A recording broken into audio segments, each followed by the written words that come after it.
Welcome to Jennifer to the Rescue. I'm Jennifer Johnson, and we are so fortunate every week to be able to.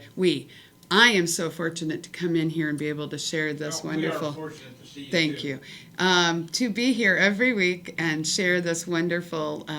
Logan Street Signs and Banners is my sponsor, but we're in the Wofford Theater here in Noblesville. We're very happy to be here every week, and I get to share my platform here every week with a great guest. And Michelle Mayer has been here before, so if they're happening to be looking through my old shows, you were back in the fall, and you are with you are the Director of Outreach Services for the Indiana Attorney General's Office, which is quite a mouthful, but I know you are very, very busy, so thank you for coming and sharing. And in the fall, Michelle, you came and we talked about all kinds of scams, which I just sat here with my mouth hanging open the whole time. I think I tried not to do that, but it's just amazing, all the scams. So, but this is what you do. You go out and you educate people, right? Yes, we want to try to go out and educate folks and empower them to make the best decisions, not to send money to strangers. And it's a good program and one that the community appreciates. And if we can help someone make the right decision, that's the way to go. And we're going to talk a lot about, you're going to talk about identity theft in particular. But can you tell us just a little bit about kind of introducing the, your Consumer Protection Department and what you guys do in a nutshell? And it's an amazing thing that you do. So go ahead. Well, I work out of the Consumer Protection Division for the Office of the Indiana Attorney General. So our goal is to help protect consumers who live here in Indiana. And part of that section, we also have the ID theft unit. So if you contact us and you are a victim of identity theft, our investigators will open a file with your information and work alongside you to recover from identity theft. Now, it takes about 1 to 3 years. Wow. And that's an improvement. It used to be 3 to 5 years. But it's important that you don't become a victim of identity theft, which is why I'm here today to share information and give you good tips on what you can do to make sure you're not a victim of identity theft. Okay, so the identity theft is the fastest growing? It's the fastest growing crime in the which country. Which is not surprising, but it's really scary. It's kind of like, so go ahead. And identity theft can be as simple as someone using your address here at the local library to get a library card and checking out books and DVDs and CDs and not returning them.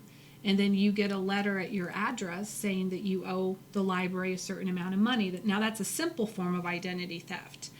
Most cases that we see, and the identity theft that most individuals are afraid of, is when someone takes your social security number and they use it to open up a line of credit. Because your social security number is the passport to your credit. And if you're applying for a line of credit, your creditors want to pull a credit report using your social security number, look at the history of how you've made payments and if you're a good debtor before they issue that new line of credit. So it's important that we take care of our social security number, we take care of our credit file and protect it to make sure when we want to use our credit, it's available to us. The problem is if you're a victim of identity theft, you may not know it for a year and a half, 2 years down the road, because someone's may use your social security number, but they're not going to use your address, and they may not use your name, or they might use a different form of your name. So the bills aren't going to come to your address. And several months of not paying the bills, then the file is going to be turned over to a debt collector. And then that person's going to do the research and look up and see what telephone number and address belongs with that social security number. And then the debt collectors might start calling or sending you emails. Well, that could be 9 months, 10 months, maybe a year and a half after your identity's been stolen. But in the meantime, you might be in an important part in your time in your life where You might be starting college and applying for student Oh, my loans. goodness, yeah. You might be graduating from college and wanting to lease your first apartment or buy your first car or apply for your first job. And employers these days do background checks, and they want to look and see what your credit history is like, because that will determine if you're a potential employee that they want to hire. So unfortunately, many times when you are a victim, it happens at the worst possible time in your life when Sure. you need your credit to be good and in good standing. Oh my goodness. So So why is it growing? yeah, why is it? I mean, I'm sitting here thinking, why is it growing? Right. Because everything's getting more. The good stuff that's happening is actually making it easier for this to happen, right? What The- makes our lives easier and more Yes, convenient, and the yes. technology, it's making the lives of the identity thieves and what they do on a daily basis easier. So 50 years ago, if I were to steal your identity, Right. I probably knew you. I actually probably impersonated you. I created a fake ID. Maybe I was an old college roommate, your sister, a cousin, maybe your housekeeper, and I was able to get your social security card where you have it stored in your desk drawer, and I created a fake ID, and then I went over a couple counties from here and went into a local bank, and I sat across the desk from a banker and applied for a line of credit. And then I waited several weeks before I got the letter in the mail saying that I got the credit card or the line of credit I was approving or applying for. Yeah. It's not like that anymore. No. You can go right online and apply for a credit card. And a lot of these sites, they brag about how quick and easy they make it. There is one credit card website that they claim that the average time for your application to be approved is 9 seconds. Oh, I've It's seen instant 60. approval. So Yeah. this is why we have individuals sitting over in Russia, hacking into databases, collecting information. We just recently had the Anthem data breach. Well, our social security numbers for many of us were released out on that data breach. So they can then go out and sell our information, and folks will try to pull in whatever information they received on us and then go out and go online. And sometimes the applications won't go through, but sometimes they do go through, and that's how simple it can be. And you could be at home asleep in bed and have no idea. Now, if you have signed up for a monitoring service or an alert system, That'll- they might send you an email or a text message or a telephone number and say, hey, someone just checked your credit, or someone just applied for, did you apply for this line of credit? But that isn't going to stop it It until already you happened. Right. notify and look into it and stop that line. We're going to take a short break, but we got a lot more, and we want to make sure. Tell us what the website is and the phone number. Our website is indianaconsumer.com, and our phone number is on the screen. It's 1-800-382-5516. If you're a constituent and you have any questions about our ID theft unit, or you think that you might have been a victim of identity theft, please feel free to go on our website and fill out a complaint form or give us a call, and we'll be glad to answer any of your questions. We're going to come right back, and we're going to talk about prevention, or how you protect yourself, because once it happens, it sounds like you're pretty much you're stuck for a little bit. We'll be right back.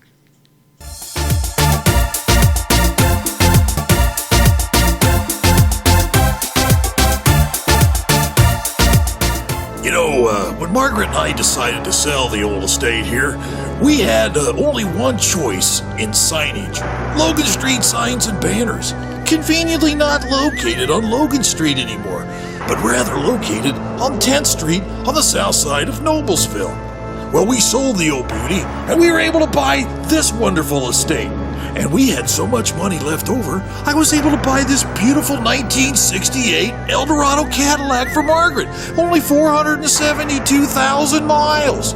Margaret loves it because it's got those big seats and that heavy-duty suspension to support her svelte frame. Next time you're looking for signs or banners, call old Jim at Logan Street Signs and Banners, 773-7200. Conveniently not located on Logan Street anymore. Everyone knows it's easy to find first-run movies in the big theaters. But where can you go to watch your favorite classic movies on the big screen for the perfect night out? Why rent a flick when you can rent the entire theater? Call today to reserve our 32-seat theater for your next event, or just stop by to see what's showing this weekend.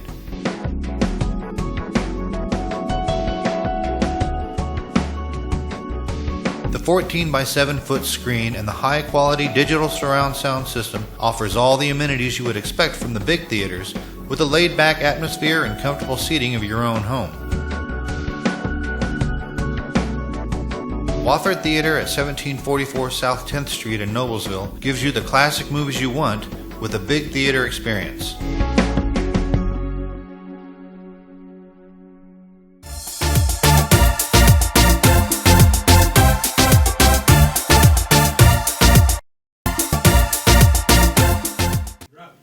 Welcome back to Jennifer to the Rescue, and I'm Jennifer Johnson. You can certainly check out jennifertotherescue.com, find out all that I do. I am just really privileged to be here every week and to be able to welcome wonderful guests like Michelle Mayer here with the Indiana Attorney General's Office.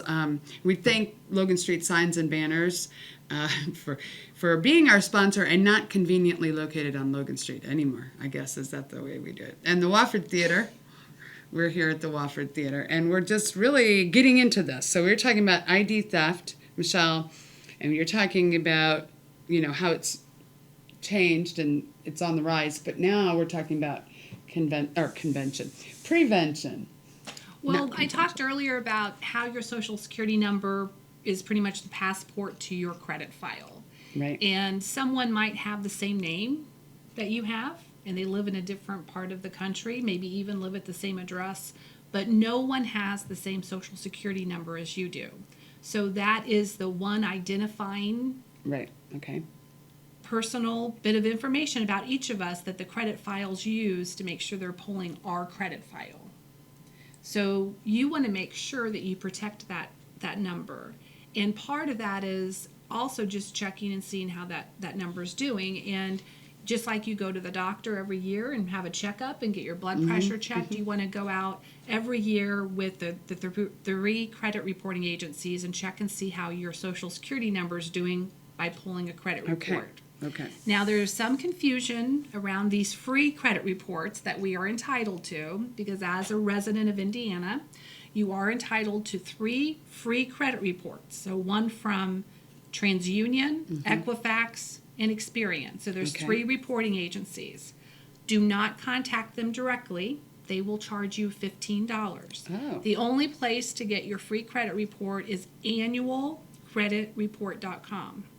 And their telephone number is 1-877-322-8228. Okay. So you can either go directly to their website at annualcreditreport.com, or you can call their telephone number, and they will ask you, where do you want us to pull your credit report?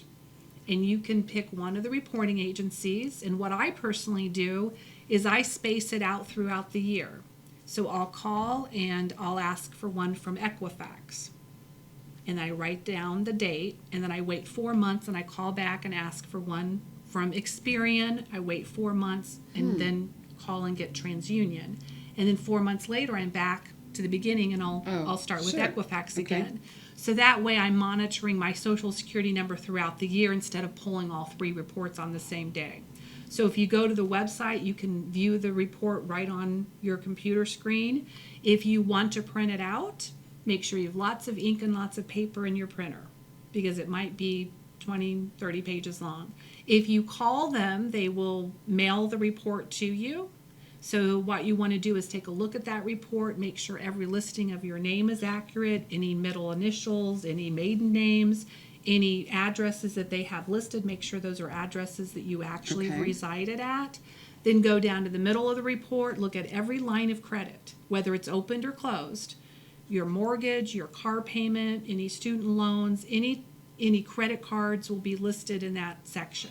Okay. and then go down to the bottom, and this is where you could actually stop a line of credit that's in process of being approved under the inquiry section. Oh, okay. Someone may be pulled a credit file report on you, but the credit card hasn't been approved. So you want to look very carefully at those entries as well and make sure that those are companies that you have applied for a line of credit with. Now, if you are close to age 65, there might be several insurance companies listed there because they're checking you out before they try to sell you a Medicare supplement. Oh, Don't be alarmed sure, by that. sure. That's Okay. pretty common. But 1 in 4 individuals will find something wrong. Mm-hmm. So if you do find something wrong with the report, then you contact that reporting agency directly and try to get it resolved. It may be a quick fix where they might ask you to send them some information and they can correct your file. Or if it's not a quick fix and you find that there's a line of credit on there that you did not apply for, that they cannot remove, then you should call your local police or your local sheriff. Really? Okay. File a police report if it looks like you're a victim of identity theft, and then your second call should be to our office. Oh. And fill out the complaint form, and then we can help start looking into your situation and help you recover. Okay, quick question. If somebody is on your website, indianaconsumer.com, would they find out information with the ID theft? Yes. Okay. You can actually go, there's some links on our homepage that will take you right to Good. an ID theft page, or you can type in directly indianaconsumer.com/ID theft. Okay. And that will take us to all of the information that I'm going to talk about today. Now, if you want to go a step further and not only monitor your Social Security number, if you want to actually lock down your Social Security number and put a padlock on that gate Really? You that can do goes that. into your credit file, Yeah. you can actually place a security freeze. Some people call it a credit freeze on your credit files. So what you do is you contact the 3 credit bureaus and you tell them, I want to lock down my Social Security number. You can call them, you can go right on their websites, or you can send them letters through the mail. Now, Okay. the calling option just opened up about a month ago. They started allowing people to call in the security freeze. I would encourage individuals who aren't planning on applying for a line of credit in the next week or two to go ahead and lock down their number. This is the ultimate protection. If someone does try to use your Social Security number to apply for a line of credit, that application is going to be denied because the creditor won't be able to access your credit file to decide if they want to give you the line of credit or not. Now, it's not going to affect your current creditors. If you have a Kohl's credit card, a Shell MasterCard, anything that's already open, those creditors can still get in. They have the pass key to get through that lock. And then you'll still get your new MasterCard sent to you every year with your new expiration date. This would only affect new applications for credit. So again, that's the credit freeze or Credit security freeze. It's totally free. If you are a resident of Indiana, again, go to our website at indianaconsumer.com/ID theft, and it'll take you right to the links to the 3 credit bureaus.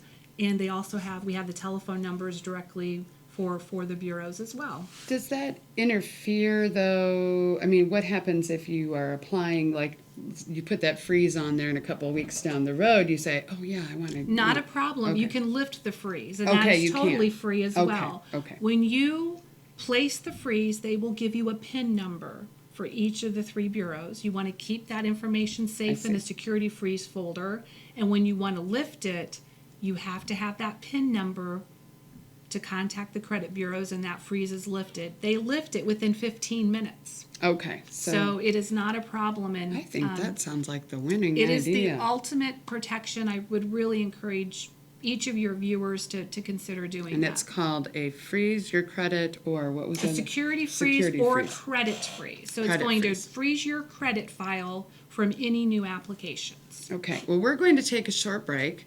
We are going to come back and have our last segment, and Michelle's going to talk about tax identity theft, which was crazy this year, wasn't it? Yes, it's the fastest growing type of identity theft. It has increased by 700% in I was 2014. How do you even measure 700%? We'll be right back. Don't go anywhere.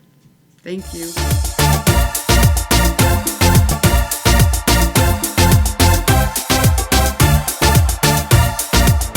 You know, when Margaret and I decided to sell the old estate here, we had only one choice in signage: Logan Street Signs and Banners.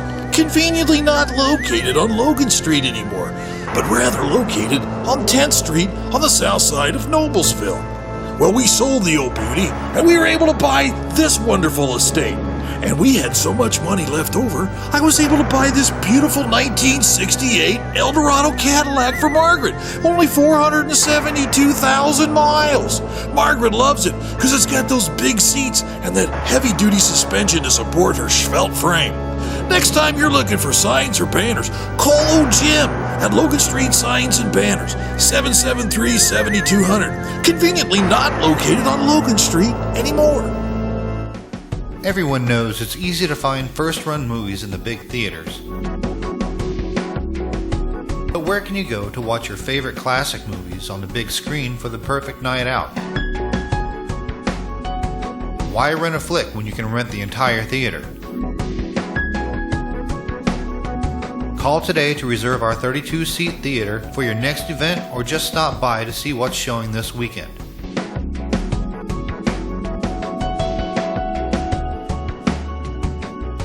The 14 by 7 foot screen and the high quality digital surround sound system offers all the amenities you would expect from the big theaters, with a laid back atmosphere and comfortable seating of your own home. Wofford Theater at 1744 South 10th Street in Noblesville gives you the classic movies you want with a big theater experience.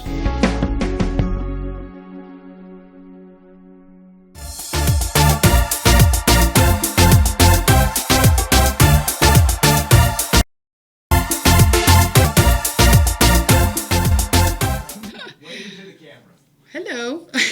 Yes, I was waving to you. This is Jennifer to the Rescue. I'm Jennifer Johnson, and here every week at not at Logan Street Signs and Banners. We're actually at the Wofford Theater. I just want to thank Logan Street Signs and Banners for being our gracious host, and it's just a lot of fun every week to come. Now, this has actually been very educational, and you still have more to talk about, Michelle.